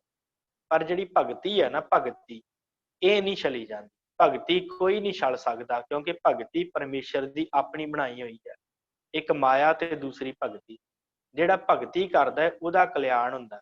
ਤੇ ਸਤਿਗੁਰਾਂ ਨੇ ਕਿਹਾ ਕਿ ਖੋਲ ਕੇ ਸਮਝਾ। ਵਾਹਿਗੁਰੂ ਸਿੱਖਾਂ ਨੇ ਕਿਹਾ, ਇਹਨਾਂ ਤਿੰਨਾਂ ਨੇ, ਕਿ ਸਤਿਗੁਰੂ ਗੁਰੂ ਅੰਗਦ ਦੇਵ ਮਹਾਰਾਜ ਸੱਚੇ ਪਾਤਸ਼ਾਹ ਸਾਨੂੰ ਖੋਲ ਕੇ ਸਮਝਾਓ ਪੂਰੀ ਗੱਲ। ਤੇ ਸਤਿਗੁਰਾਂ ਨੇ ਕਿਹਾ ਭਾਈ ਬੈਰਾਗ ਹੈ ਸਭ ਤੋਂ ਪਹਿਲਾ। ਬੈਰਾਗ ਕੀ ਹੈ? ਜਿਹੜੇ ਵੈਰਾਗੀ ਕਰਮ ਕਰਦੇ ਆ, ਵੈਰਾਗ ਧਾਰਨ ਕਰਦੇ ਆ, ਘਰ-ਬਾਰ ਤਿਆਗ ਦਿੰਦੇ ਆ, ਪਹਿਲਾ ਤੇ ਇਹ ਹੈ। ਤੇ ਪਰ ਜੋ ਸਿੱਖ ਦਾ ਵੈਰਾਗ ਹੁੰਦਾ ਹੈ ਉਹ ਨਿਰਲੇਪ ਰਹਿੰਦਾ ਹੈ, ਸੰਸਾਰ ਥਾਈ ਰਹਿੰਦਾ, ਸੰਸਾਰ ਚੋਂ ਵੈਰਾਗ ਧਾਰਨ ਕਰਦਾ ਹੈ, ਰਹਿੰਦਾ ਉਹ ਵੀ ਵੈਰਾਗੀ ਬਣ ਕੇ ਹੈ, ਪਰ ਸੰਸਾਰ ਤੋਂ ਵੈਰਾਗ ਧਾਰਨ ਕਰ ਲੈਂਦਾ। ਸੰਸਾਰ ਦੇ ਨਾਲ ਆਪਣਾ ਚਿੱਤ ਨਹੀਂ ਲਾਉਂਦਾ, ਪਰ ਰਹਿੰਦਾ ਸੰਸਾਰ ਦੇ ਵਿੱਚ ਹੈ। ਜਿਹੜਾ ਪਹਿਲਾ ਵੈਰਾਗ ਹੈ ਉਹ ਬੜਾ ਔਖਾ ਹੈ ਸੰਸਾਰ ਛੱਡਣਾ, ਪਰ ਦੂਸਰਾ ਵੈਰਾਗ ਜਿਹੜਾ ਹੈ ਗੁਰੂ ਦੀ ਕਿਰਪਾ ਦੇ ਨਾਲ ਪ੍ਰਾਪਤ ਹੋ ਜਾਂਦਾ ਹੈ। ਸਤਿਗੁਰੂ ਯੋਗ ਬਾਰੇ ਦੱਸੋ। ਤੇ ਸਤਿਗੁਰਾਂ ਨੇ ਕਿਹਾ ਜਿਹੜਾ ਯੋਗ ਹੈ ਇਹ ਅਸ਼ਟਾਂਗ ਯੋਗ ਜਿਹੜਾ ਮੰਨਿਆ ਗਿਆ ਹੈ। ਇਹ ਯੋਗੀ ਲੋਕ ਆਪਣੇ ਸਰੀਰ ਨੂੰ ਤਰ੍ਹਾਂ ਤਰ੍ਹਾਂ ਦੇ ਕਸ਼ਟ ਦਿੰਦੇ ਆ, ਤੇ ਇਹ ਪ੍ਰਾਣਾਯਾਮ ਧਿਆਨ ਜੋੜਦੇ ਆ, ਪ੍ਰਾਣਾਯਾਮ ਕਰਦੇ, ਇਹ ਬਹੁਤ ਕਸ਼ਟ ਹੈ। ਪਰ ਜੋ ਸਤਿਗੁਰਾਂ ਦੇ ਦੁਆਰਾ ਬਖਸ਼ਿਸ਼ ਕੀਤਾ ਯੋਗ ਹੈ ਨਾ, ਉਹ ਯੋਗ ਹੈ ਕਿ ਜਿਹਦੇ ਨਾਲ ਕਸ਼ਟ ਨਹੀਂ ਹੁੰਦਾ। ਇਹਦੇ ਵਿੱਚ ਕੀ ਹੈ ਕਿ ਮਨ ਨੂੰ ਭਜਨ ਦੇ ਵਿੱਚ ਜੋੜਨਾ, ਵਾਸ਼ਨਾਵਾਂ ਨੂੰ ਮਨ ਤੱਕ ਲੈ ਕੇ ਨਹੀਂ ਆਉਣਾ, ਵਾਸ਼ਨਾਵਾਂ ਤੋਂ ਦੂਰ ਰਹਿਣਾ ਤੇ ਆਪਣੇ ਆਪ ਨੂੰ ਪਰਮਾਤਮਾ ਦੇ ਭਜਨ 'ਚ ਜੋੜਨਾ, ਇਹ ਗੁਰਮਤਿ ਯੋਗ ਹੈ। ਫਿਰ ਸਤਿਗੁਰੂ ਗਿਆਨ ਕੀ ਹੈ? ਗਿਆਨ ਬਾਰੇ ਦੱਸੋ। ਤੇ ਸਤਿਗੁਰਾਂ ਨੇ ਕਿਹਾ ਜਿਹੜਾ ਗਿਆਨ ਹੈ ਨਾ, ਉਹ ਗਿਆਨ ਇੱਕ ਤੇ ਜਿਹੜਾ ਇਹ ਗਿਆਨ ਹੈ ਸੰਸਾਰੀ ਗਿਆਨ, ਦੁਨਿਆਵੀ ਗਿਆਨ, ਜਿਹੜਾ ਲੈ ਕੇ ਮਨੁੱਖ ਹੰਕਾਰ ਦੇ ਨਾਲ ਭਰ ਜਾਂਦਾ ਹੈ। ਤੇ ਉਹਨਾਂ ਗਿਆਨਾਂ ਨੂੰ ਲੈ ਕੇ ਮਨੁੱਖ ਕਹਿੰਦਾ ਮੇਰੇ ਵਰਗਾ ਕੋਈ ਗਿਆਨੀ ਪੁਰਸ਼ ਨਹੀਂ ਹੈਗਾ। ਤੇ ਪਰ ਜਿਹੜਾ ਗੁਰੂ ਦੁਆਰਾ ਬਖਸ਼ਿਸ਼ ਗਿਆਨ ਹੈ ਨਾ, ਉਹ ਮਨ ਨੂੰ ਸ਼ਾਂਤੀ ਦੇ ਵਿੱਚ ਲੈ ਕੇ ਆਉਂਦਾ। ਇਹ ਗਿਆਨ ਪ੍ਰਾਪਤ ਕਰਨਾ ਹੈ ਜਿਹੜਾ ਜੀਵਨ ਦੇ ਵਿੱਚ ਚੰਗੀਆਂ ਕਦਰਾਂ ਕੀਮਤਾਂ ਵਾਲਾ ਗਿਆਨ ਹੁੰਦਾ, ਜਿਹੜਾ ਗੁਰੂ ਦੁਆਰਾ ਬਖਸ਼ਿਸ਼ ਹੁੰਦਾ, ਇਹ ਗਿਆਨ ਧਾਰਨ ਕਰਨਾ। ਤੇ ਸਤਿਗੁਰੂ ਫਿਰ ਸਾਨੂੰ ਭਗਤੀ ਮਾਰਗ ਦੱਸੋ, ਭਗਤੀ ਮਾਰਗ ਕੀ ਹੈ? ਤੇ ਸਤਿਗੁਰਾਂ ਨੇ ਬਖਸ਼ਿਸ਼ ਕੀਤੀ ਹੈ ਕਿ ਵਾਹਿਗੁਰੂ ਨੂੰ ਸੁਣਨਾ, ਵਾਹਿਗੁਰੂ ਨੂੰ ਜਪਣਾ, ਵਾਹਿਗੁਰੂ ਦਾ ਧਿਆਨ ਧਰਨਾ, ਇਹ ਜਿਹੜਾ ਹੈ ਉਹਨੂੰ ਸੁਆਮੀ ਜਾਣ ਕੇ ਅਕਾਲ ਪੁਰਖ ਨੂੰ, ਤੇ ਉਹਨੂੰ ਉਹਦੇ ਵਿੱਚ ਧਿਆਨ ਟਿਕਾਉਣਾ ਜਿਹੜਾ ਭਗਤੀ ਹੈ। ਪ੍ਰੇਮ ਦੇ ਨਾਲ ਸਾਰਾ ਕੁਝ ਜਿਹੜਾ ਹੈ ਨਾ, ਤਨ ਮਨ ਧਨ ਗੁਰੂ ਦੇ ਅਰਪਣ ਕਰਕੇ ਸਾਰਾ ਕੁਝ ਛੱਡ ਕੇ ਤੇ ਆਪਣੇ ਮਨ ਨੂੰ ਗੁਰੂ ਦੇ ਚਰਨਾਂ 'ਚ ਲਾ ਦੇਣਾ, ਇਹਨੂੰ ਕਹਿੰਦੇ ਆ ਭਗਤੀ। ਤੇ ਸਤਿਗੁਰਾਂ ਨੇ ਬਖਸ਼ਿਸ਼ ਕੀਤਾ ਸੁਖਨੀ ਸਾਹਿਬ ਦੀ ਬਾਣੀ ਜਿਵੇਂ ਹੈ, ਜਿਸ ਕੀ ਬਸਤ ਤਿਸ ਆਗਿਆ ਰਾਖੈ, ਪ੍ਰਭ ਕੀ ਆਗਿਆ ਮਾਨੇ ਮਾਥੈ, ਉਸ ਤੇ ਚੌਗੁਣ ਕਰੇ ਨਿਹਾਲ, ਨਾਨਕ ਸਾਹਿਬ ਸਦਾ ਦਿਆਲ। ਭਾਈ ਮਨੀ ਸਿੰਘ ਕਹਿੰਦੇ ਇਸ ਤਰ੍ਹਾਂ ਕਰਕੇ ਜਿਹੜਾ ਮਨੁੱਖ ਇਸ ਤਰ੍ਹਾਂ ਅਕਾਲ ਪੁਰਖ ਦੀਆਂ ਦਿੱਤੀਆਂ ਵਸਤੂਆਂ ਨੂੰ ਉਹਦੇ ਅੱਗੇ ਰੱਖ ਕੇ ਪ੍ਰਭੂ ਦੀ ਆਗਿਆ ਮੰਨ ਕੇ ਤੇ ਉਹਦੇ ਨਾਲ ਹੀ ਚੱਲਦਾ ਹੈ, ਉਸ ਪਰਮੇਸ਼ਰ ਨੂੰ ਦਿਆਲ ਸਮਝਦਾ ਹੈ, ਉਹਦੇ ਅੱਗੇ ਝੁਕਦਾ ਹੈ, ਉਹਦਾ ਹੀ ਕਲਿਆਣ ਹੁੰਦਾ ਹੈ। ਸੋ ਇਸ ਤਰ੍ਹਾਂ ਇਹਨਾਂ ਨੇ ਤਿੰਨਾਂ ਸਿੱਖਾਂ ਨੇ ਸਤਿਗੁਰਾਂ ਦੇ ਕੋਲ ਆਣ ਕੇ ਬੇਨਤੀ ਕੀਤੀ ਹੈ। ਸਤਿਗੁਰਾਂ ਨੇ ਕਿਹਾ ਭਾਈ ਪ੍ਰੇਮਾ ਭਗਤੀ ਕਰੋ, ਤੁਹਾਡਾ ਜੀਵਨ ਸਵਰੇਗਾ, ਤੁਹਾਡੇ ਨਾਲ ਹੋਰ ਜਿਹੜੇ ਵੀ ਹੋਣਗੇ ਸਿੱਖ, ਉਹਨਾਂ ਦਾ ਵੀ ਜੀਵਨ ਜਿਹੜਾ ਹੈ ਉਹ ਸੁਧਰੇਗਾ। ਸੋ ਇਸ ਤਰ੍ਹਾਂ ਇਹਨਾਂ ਤਿੰਨਾਂ ਸਿੱਖਾਂ ਨੇ ਜਿਹੜਾ ਹੈ ਆਣ ਕੇ ਬੇਨਤੀ ਕੀਤੀ ਹੈ। ਤੇ ਉਸ ਤੋਂ ਬਾਅਦ ਅਗਲੀ ਜਿਹੜੀ ਸਾਖੀ ਹੈ ਭਾਈ ਲਾਲੂ, ਦੁਰਗਾ ਜੀਵੰਤ। ਇਹ ਵੀ ਤਿੰਨ ਸਿੱਖ ਸਤਿਗੁਰੂ ਗੁਰੂ ਅੰਗਦ ਦੇਵ ਮਹਾਰਾਜ ਸੱਚੇ ਪਾਤਸ਼ਾਹ ਕੋਲ ਆਏ ਆ। ਇਹਨਾਂ ਨੇ ਆਣ ਕੇ ਬੇਨਤੀ ਕੀਤੀ ਹੈ ਕਿ ਪਾਤਸ਼ਾਹ ਕਿਰਪਾ ਕਰੋ, ਸਾਡਾ ਵੀ ਉਧਾਰ ਹੋਵੇ, ਅਸੀਂ ਆਪਣਾ ਉਧਾਰ ਕਿਵੇਂ ਕਰਾਈਏ, ਸਾਡੇ ਉੱਤੇ ਵੀ ਕਿਰਪਾ ਕਰੋ। ਤੇ ਸਤਿਗੁਰਾਂ ਨੇ ਕਿਹਾ ਭਾਈ ਪਰਉਪਕਾਰ ਕਰਿਆ ਕਰੋ, ਪਰਉਪਕਾਰੀ ਜੀਵਨ ਬਤੀਤ ਕਰੋ, ਤੁਹਾਡਾ ਕਲਿਆਣ ਹੋਵੇਗਾ। ਪਾਤਸ਼ਾਹ ਪਰਉਪਕਾਰ ਕੀ ਹੁੰਦਾ ਹੈ, ਸਾਨੂੰ ਇਹ ਵੀ ਦੱਸੋ। ਤੇ ਸਤਿਗੁਰਾਂ ਨੇ ਕਿਹਾ ਭਾਈ ਤਿੰਨ ਪ੍ਰਕਾਰ ਦਾ ਪਰਉਪਕਾਰ ਹੁੰਦਾ ਹੈ। ਸਤਿਗੁਰੂ ਪਹਿਲਾ ਪਰਉਪਕਾਰ ਕਿਹੜਾ ਹੈ? ਤੇ ਸਤਿਗੁਰਾਂ ਨੇ ਕਿਹਾ ਕਿ ਪਹਿਲਾ ਪਰਉਪਕਾਰ ਹੈ ਕਿਸੇ ਗਰੀਬ ਨੂੰ, ਅਨਾਥ ਨੂੰ ਜਿਹੜਾ ਭੋਜਨ ਕਰਵਾ ਦੇਣਾ, ਵੰਡ ਕੇ ਛਕਣਾ, ਵੰਡ ਕੇ ਖਾਵਣਾ, ਇਹ ਪਹਿਲਾ ਪਰਉਪਕਾਰ ਹੈ। ਫਿਰ ਸਤਿਗੁਰੂ ਦੂਸਰਾ ਪਰਉਪਕਾਰ ਕੀ ਹੈ? ਇਹ ਸਤਿਗੁਰਾਂ ਨੇ ਬਖਸ਼ਿਸ਼ ਕੀਤੀ ਭਾਈ ਦੂਸਰਾ ਜਿਹੜਾ ਪਰਉਪਕਾਰ ਹੈ ਉਹ ਕਿਸੇ ਜੀਵ ਨੂੰ, ਕਿਸੇ ਨੂੰ ਜਿਹੜਾ ਹੈ ਉਹ ਆਪਣੀ ਰਸਨਾ ਦੇ ਨਾਲ ਕਿਸੇ ਨੂੰ ਕੋਈ ਬਚਨ ਸੁਣਾ ਦੇਣਾ ਗੁਰੂ ਦਾ, ਕਿਸੇ ਦਾ ਕੋਈ ਭਲਾ ਕਰ ਦੇਣਾ, ਕੋਈ ਬਚਨ, ਕੋਈ ਕਿਸੇ ਦਾ ਮੰਨ ਲੈਣਾ, ਜਾਂ ਆਪਣਾ ਜਿਹੜਾ ਗੁਰੂ ਦਾ ਬਚਨ ਬਖਸ਼ਿਸ਼ ਕੀਤਾ ਹੈ ਉਹ ਸੁਣਾ ਕੇ ਉਹਦਾ ਭਲਾ ਕਰਨਾ, ਇਹਨੂੰ ਪਰਉਪਕਾਰ ਕਿਹਾ ਜਾਂਦਾ, ਤਾਂ ਕਿ ਅਗਲੇ ਦਾ ਮਨ ਵੀ ਜਿਹੜਾ ਸ਼ਾਂਤ ਹੋਵੇ। ਇਹ ਦੂਸਰੇ ਤਰ੍ਹਾਂ ਦਾ ਪਰਉਪਕਾਰ ਹੈ।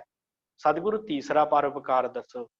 ਤੇ ਸਤਿਗੁਰੂ ਗੁਰੂ ਅੰਗਦ ਸਾਹਿਬ ਸੱਚੇ ਪਾਤਸ਼ਾਹ ਕਹਿੰਦੇ ਤੀਸਰਾ ਪਰਉਪਕਾਰ ਹੈ ਕਿ ਜਿਹੜਾ ਸਭ ਦਾ ਭਲਾ ਮੰਗਣਾ, ਹਰ ਵੇਲੇ ਆਪਣਾ ਨਹੀਂ ਸਭ ਸਰਬੱਤ ਦਾ ਭਲਾ ਮੰਗਣਾ, ਇਹ ਜਿਹੜਾ ਹੈ ਤੀਸਰਾ ਪਰਉਪਕਾਰ ਹੈ।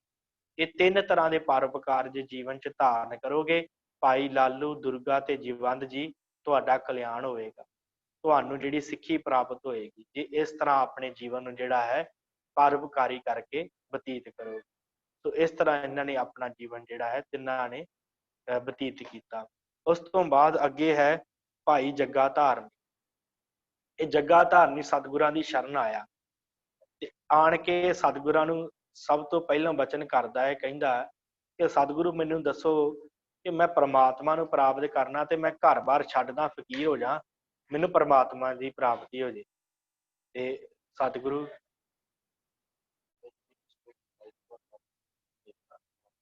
ਵਾਹਿਗੁਰੂ।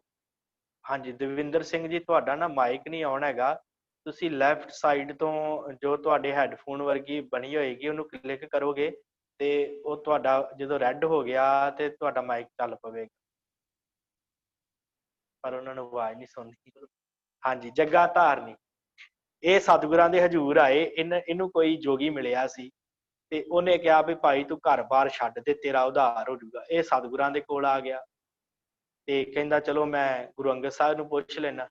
ਇਹਨੇ ਆਣ ਕੇ ਬੇਨਤੀ ਕੀਤੀ ਹੈ ਕਿ ਸਤਿਗੁਰੂ ਗੁਰੂ ਅੰਗਦ ਸਾਹਿਬ ਮਹਾਰਾਜ ਮੈਨੂੰ ਦੱਸੋ ਮੇਰਾ ਕਲਿਆਣ ਕਿੱਦਾਂ ਹੋਵੇਗਾ, ਜੇ ਤੁਸੀਂ ਕਹੋ ਤੇ ਮੈਂ ਘਰ-ਬਾਰ ਛੱਡ ਕੇ ਫਕੀਰ ਹੋ ਜਾਣਾ।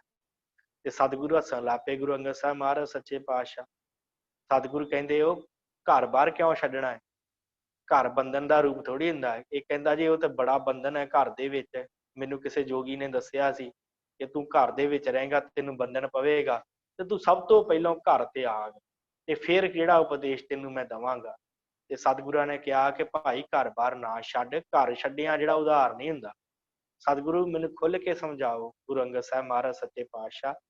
ਤੇ ਗੁਰੂ ਅੰਗਦ ਸਾਹਿਬ ਮਹਾਰਾਜ ਨੇ ਸਮਝਾਇਆ, ਕਹਿੰਦੇ ਭਾਈ ਜਿਹੜੇ ਫਕੀਰ ਹੁੰਦੇ ਆ ਉਹ ਘਰ-ਬਾਰ ਛੱਡ ਦਿੰਦੇ ਆ, ਪਰ ਫਿਰ ਉਹਨਾਂ ਹੀ ਦੁਕਾਨਾਂ ਦੇ ਉੱਤੇ ਆਣ ਕੇ ਮੰਗਦੇ ਆ ਤੇ ਦੁਕਾਨਦਾਰਾਂ ਨਾਲ ਜਿਹੜਾ ਝਗੜਾ ਕਰਦੇ ਆ ਤੇ ਉਹਨਾਂ ਨੂੰ ਵਾਰ ਸ਼ਰਾਬ ਦਿੰਦੇ ਫਿਰਦੇ ਆ। ਇਹ ਕੋਈ ਪ੍ਰਮਾਤਮਾ ਦੀ ਭਗਤੀ ਥੋੜੀ ਹੋਈ, ਨਾਲੇ ਘਰ-ਬਾਰ ਛੱਡ ਦੇਣਾ ਤੇ ਨਾਲੇ ਆ ਕੇ ਝਗੜੇ ਕਰਨੇ ਦੁਕਾਨ ਵਾਲਿਆਂ ਨਾਲ, ਜੇ ਕਿਸੇ ਨੇ ਕੋਈ ਖੈਰ ਨਹੀਂ ਪਾਈ ਤੇ ਉਹਨੂੰ ਵਾਰ ਸ਼ਰਾਬ ਦੇਈ ਜਾਣਾ, ਇਹ ਕੋਈ ਗੱਲ ਥੋੜੀ ਹੋਈ। ਇਸ ਤਰ੍ਹਾਂ ਨਹੀਂ ਜੀਵਨ ਬਤੀਤ ਕਰਨਾ, ਇਸ ਤਰ੍ਹਾਂ ਪ੍ਰਮਾਤਮਾ ਦੀ ਪ੍ਰਾਪਤੀ ਨਹੀਂ ਹੈ। ਫਿਰ ਸਤਿਗੁਰੂ ਦੱਸੋ ਕਿਵੇਂ ਪ੍ਰਾਪਤੀ ਹੈ। ਸਤਿਗੁਰੂ ਕਹਿੰਦੇ ਜਿਵੇਂ ਕਮਲ ਦਾ ਫੁੱਲ ਹੁੰਦਾ ਨਾ ਚਿੱਕੜ ਦੇ ਵਿੱਚ ਉੱਗਿਆ ਹੋਇਆ, ਤੇ ਉਹ ਚਿੱਕੜ ਝੁੱਗਦਾ ਹੈ ਤੇ ਪਰ ਉਹਦਾ ਧਿਆਨ ਸੂਰਜ ਵੱਲ ਹੁੰਦਾ ਹੈ, ਤੇ ਜਿਹੜਾ ਚਿੱਕੜ ਹੁੰਦਾ ਹੈ ਪਾਣੀ ਹੁੰਦਾ ਉਹਨੂੰ ਪੋਹ ਨਹੀਂ ਸਕਦਾ। ਕਹਿੰਦਾ ਹਾਂਜੀ ਬਿਲਕੁਲ। ਤੇ ਸਤਿਗੁਰੂ ਕਹਿੰਦੇ ਇਸੇ ਤਰ੍ਹਾਂ ਗੁਰਸਿੱਖ ਜਿਹੜਾ ਹੁੰਦਾ ਹੈ ਉਹ ਸੰਸਾਰ ਰੂਪੀ ਚਿੱਕੜ ਚ ਰਹਿੰਦਾ ਹੈ, ਸੰਸਾਰ ਰੂਪੀ ਪਾਣੀ ਚ ਰਹਿੰਦਾ ਹੈ, ਪਰ ਉਹਦਾ ਧਿਆਨ ਗੁਰੂ ਵੱਲ ਹੁੰਦਾ ਹੈ, ਸੂਰਜ ਰੂਪੀ ਗੁਰੂ ਵੱਲ ਉਹਦਾ ਧਿਆਨ ਹੁੰਦਾ ਹੈ। ਤੇ ਉਹ ਗੁਰੂ ਦੀ ਟਹਿਲ ਸੇਵਾ ਕਰਕੇ ਆਪਣਾ ਜੀਵਨ ਬਤੀਤ ਕਰਦਾ ਹੈ। ਉਹ ਗ੍ਰਸਤ ਵੀ ਧਾਰਨ ਕਰਦਾ ਹੈ, ਗ੍ਰਸਤ ਧਾਰਨ ਕਰਕੇ ਉਹਦੇ ਅਨੁਸਾਰ ਚੱਲਦਾ ਵੀ ਹੈ, ਭਗਤੀ ਵੀ ਕਰਦਾ ਹੈ, ਪਰ ਉਹ ਜਿਹੜਾ ਮਨੁੱਖ ਹੁੰਦਾ ਹੈ ਇਹਦੇ ਵਿੱਚ ਫਸਦਾ ਨਹੀਂ ਹੈ। ਜਿਵੇਂ ਕਮਲ ਦਾ ਫੁੱਲ ਨਿਰਾਲਮ ਰਹਿੰਦਾ ਹੈ ਨਾ, ਸਤਿਗੁਰਾਂ ਨੇ ਕਿਹਾ ਕਿ ਜੈਸੇ ਜਲ ਮੈਂ ਕਮਲ ਨਿਰਾਲਮ, ਮੁਰਗਾਈ ਨੈ ਸਾਣੈ, ਸ਼ਬਦ ਸੁਰਤ ਭਵ ਸਾਗਰ ਤਰੀਏ, ਨਾਨਕ ਨਾਮ ਵਖਾਣੈ। ਗੁਰੂ ਨਾਨਕ ਸਾਹਿਬ ਜੀ ਨੇ ਕਿ ਇਸ ਤਰ੍ਹਾਂ ਜਿਹੜਾ ਹੈ ਉਹ ਆਪਣਾ ਜੀਵਨ ਬਤੀਤ ਕਰਦਾ, ਜਿਵੇਂ ਕਮਲ ਦਾ ਫੁੱਲ ਨਿਰਲੇਪ ਰਹਿੰਦਾ ਹੈ ਨਾ, ਇਸ ਤਰ੍ਹਾਂ ਤੂੰ ਵੀ ਆਪਣਾ ਜੀਵਨ ਜਿਹੜਾ ਬਤੀਤ ਕਰ ਤੇ ਆਏ ਗਏ ਦੀ ਸੇਵਾ ਕਰਿਆ ਕਰ, ਸਾਧੂਆਂ ਸੰਤਾਂ ਦੀ। ਤੇ ਜਦੋਂ ਕਹਿੰਦੇ ਕਿ ਭਗਤੀ ਕਰੇਗਾ ਤੇ ਸਾਧੂਆਂ ਸੰਤਾਂ ਦੀ ਸੇਵਾ ਕਰਨੀ ਕੀ ਹੈ, ਜਿਵੇਂ ਕੋਈ ਗਊ ਹੋਵੇ ਤੇ ਗਊ ਨੂੰ ਕੋਈ ਚਾਰਾ ਪਾਵੇ, ਤੇ ਚਾਰਾ ਪਾਵੇ ਗਊ ਨੂੰ, ਤੇ ਉਹਦਾ ਦੁੱਧ ਵੀ ਤੇ ਉਹੀ ਮਨੁੱਖ ਚੋਏਗਾ ਨਾ ਜਿਹੜਾ ਉਹਨੂੰ ਚਾਰਾ ਪਾਵੇਗਾ। ਗਊ ਨੂੰ ਜਿਹੜਾ ਚਾਰਾ ਪਾਵੇਗਾ ਉਹੀ ਉਹਦਾ ਦੁੱਧ ਚੋ ਸਕਦਾ। ਇਸੇ ਕਰਕੇ ਸਤਿਗੁਰੂ ਕਹਿੰਦੇ ਕਿ ਜਿਹੜਾ ਸਾਧੂਆਂ ਸੰਤਾਂ ਨੂੰ ਭਾਵ ਗੁਰਮੁਖ ਪਿਆਰਿਆਂ ਦੀ ਟਹਿਲ ਸੇਵਾ ਕਰਨੀ, ਉਹ ਇਸ ਤਰ੍ਹਾਂ ਹੈ ਜਿਵੇਂ ਕਿਸੇ ਗਊ ਨੂੰ ਚਾਰਾ ਪਾਉਣਾ। ਤੇ ਉਹਦੀ ਪ੍ਰਾਪਤੀ ਕੀ ਹੈ, ਜਿਵੇਂ ਗਊ ਦੇ ਕੋਲੋਂ ਦੁੱਧ ਲੈ ਲਈਦਾ ਹੈ, ਉਸੇ ਤਰ੍ਹਾਂ ਜਿਹੜਾ ਹੈ ਸਿੱਖਾਂ ਦੀ ਟਹਿਲ ਸੇਵਾ ਕਰਕੇ ਤੇ ਨਾਮ ਦੀ ਦਾਤ ਮਿਲਦੀ ਹੈ। ਤੇ ਇਸ ਤਰ੍ਹਾਂ ਤੂੰ ਆਪਣੇ ਜੀਵਨ ਦੇ ਵਿੱਚ ਇਹਨਾਂ ਕਰਮ ਕਾਂਡਾਂ ਨੂੰ ਛੱਡ ਦੇ, ਘਰ ਵਿਆਹ ਬਾਹਰ ਤਿਆਗਣ ਦੀ ਇੱਛਾ ਨੂੰ ਛੱਡ ਕੇ ਨਾਮ ਜਪਿਆ ਕਰ, ਆਏ ਗਏ ਦੀ ਸੇਵਾ ਕਰਿਆ ਕਰ। ਗ੍ਰਸਤ ਧਰਮ ਦੇ ਵਿੱਚ ਹੀ ਤੇਰਾ ਉਧਾਰ ਹੋ ਜਾਏਗਾ, ਤੇਰਾ ਕਲਿਆਣ ਹੋਵੇਗਾ, ਤੈਨੂੰ ਘਰ ਛੱਡਣ ਦੀ ਲੋੜ ਨਹੀਂ। ਤੋ ਇਸ ਤਰ੍ਹਾਂ ਸਤਿਗੁਰਾਂ ਨੇ ਜੱਗੇ ਧਾਰਨ ਜਿਹੜਾ ਇਹ ਉਪਦੇਸ਼ ਦਿੱਤਾ। ਤੇ ਇਸ ਤੋਂ ਬਾਅਦ ਜਿਹੜੇ ਸਿੱਖ ਰਹਿ ਗਏ ਹਨ ਉਹਨਾਂ ਦੀ ਆਪਾਂ ਜਿਹੜੀ ਵਿਚਾਰ ਚਰਚਾ ਹੈ ਉਹ ਕੱਲ ਨੂੰ ਕਰਾਂਗੇ। ਤੇ 15ਵੀਂ ਪੌੜੀ ਜਿਹੜੀ ਹੈ ਇਹ ਚੱਲ ਰਹੀ ਹੈ, ਤੇ ਇਸ ਤੋਂ ਬਾਅਦ ਜਿਹੜੇ ਬਾਕੀ ਦੇ ਸਿੱਖ ਹਨ ਉਹਨਾਂ ਬਾਰੇ ਆਪਾਂ ਵਿਚਾਰ ਚਰਚਾ ਕੱਲ ਨੂੰ ਕਰਨੀ ਹੈ, ਕਿਉਂਕਿ ਸਮਾਂ ਫਿਰ ਵਧੇਰੇ ਹੋ ਜਾਂਦਾ ਹੈ। ਤੋ ਸ਼ਾਮ ਦੀ ਜਿਹੜੀ ਕਲਾਸ ਹੈ ਉਹਦੇ ਬਾਰੇ ਦੱਸ ਦੇਵਾਂ ਕਿ ਇਹ ਕਲਾਸ ਦਾ ਸਮਾਂ 6 ਵਜੇ ਕਰ ਦਿੱਤਾ ਗਿਆ ਹੈ। ਅੱਜ 6 ਵਜੇ ਕਲਾਸ ਲੱਗੇਗੀ ਸ਼ਾਮ ਦੀ, ਜਿਹਦੇ ਵਿੱਚ ਆਪਾਂ ਸੁਦਾ ਸਵਈਏ ਤਪ ਪ੍ਰਸਾਦ ਸਵਈਏ ਪਾਤਸ਼ਾਹੀ 10ਵੀਂ ਉਹ ਆਪਾਂ ਕਰ ਰਹੇ ਹਾਂ। 4 ਸਵਈਏ ਹੋ ਚੁੱਕੇ ਹਨ। ਗਿਆਨੀ ਸ਼ਿਵਤਾਰ ਸਿੰਘ ਜੀ ਆਪ ਜੀ ਨਾਲ ਅੱਜ ਸ਼ਾਮ ਨੂੰ ਜਿਹੜਾ ਹੈ ਵਿਚਾਰ ਕਰਨਗੇ, ਤੇ ਸੰਤ ਆਪ ਜੀ ਨੂੰ ਕਰਾਉਣਗੇ ਸ਼ਾਮ ਨੂੰ ਜੋ ਸਵਈਏ ਰਹਿ ਗਏ ਹਨ ਉਹਨਾਂ ਦੀ। ਤੇ ਆਪ ਜੀ ਨੇ ਇਸੇ ਤਰ੍ਹਾਂ ਸ਼ਾਮ ਨੂੰ ਜੁੜਦੇ ਰਹਿਣਾ। ਸੋ ਆਪ ਸਮੁੱਚੀ ਸੰਗਤ ਦਾ ਬਹੁਤ ਬਹੁਤ ਧੰਨਵਾਦ।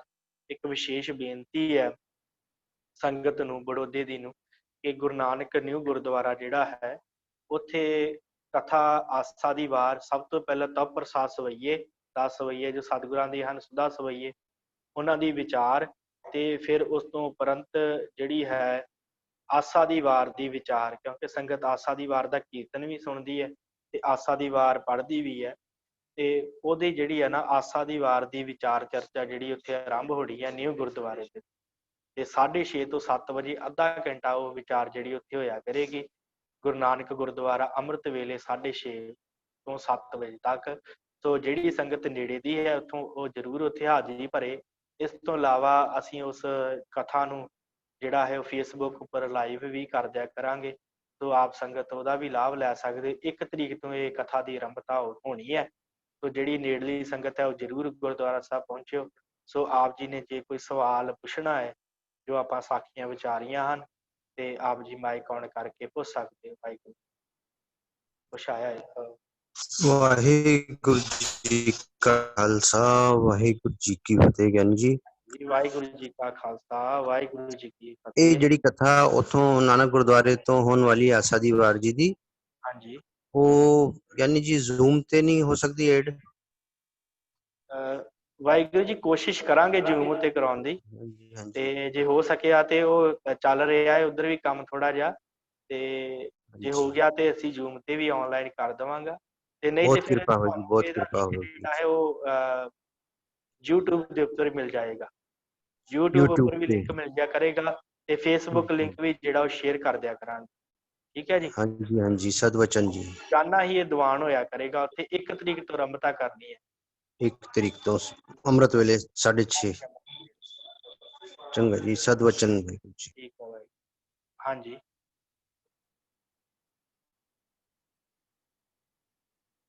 ਵਾਹਿਗੁਰੂ। ਹੋਰ ਕਿਸੇ ਨੇ ਪੁੱਛਣਾ ਹੈ ਵਾਹਿਗੁਰੂ ਸਵਾਲ? ਠੀਕ ਹੈ ਜੀ, ਬਹੁਤ ਬਹੁਤ ਆਪ ਸਭ ਸੰਗਤ ਦਾ ਧੰਨਵਾਦ।